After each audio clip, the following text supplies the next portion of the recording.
تھی، چاہے وہ مرد ہو یا عورت۔ قابل احترام اسلام نے عورتوں کے حقوق کی بھی حفاظت مساوی طور پر کی ہے۔ سامعین کرام، اسلام کا سورج طلوع ہونے سے پہلے عورتوں کے حقوق کو پامال کیا جا رہا تھا۔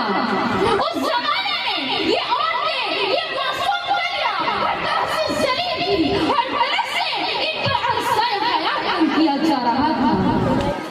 یہاں تک کہ اگر کسی گھر یا خاندان میں کوئی لڑکی پیدا ہو جاتی تو اس لڑکی کو زندہ درگور کر دیا جاتا تھا۔ اس زمانے میں یہ عورتیں، یہ معصوم کلیاں ہر طرح سے ذلیل ہو چکی تھی۔ ان کی پیدائش، ان کا وجود اتنا بڑا ظلم اور اتنا بڑا پاپ تھا کہ ان کے پیدا ہوتے بھی زندہ درگور کر دیا جاتا تھا۔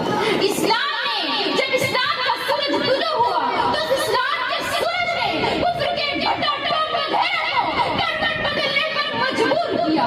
سامعین کرام، جب اسلام کا سورج طلوع ہوا تو اسلام نے عورتوں کو معاشرے کی ذلیل و حقیر نظروں سے اوپر اٹھا کر ظلمت و تاریکی کی گہرائیوں سے نکال کر ایک ایسا روشن عروج عطا کیا اور ایک ایسے بلند مقام پر کھڑا کیا کہ جس کی پوری تاریخ میں کوئی نظیر نہیں۔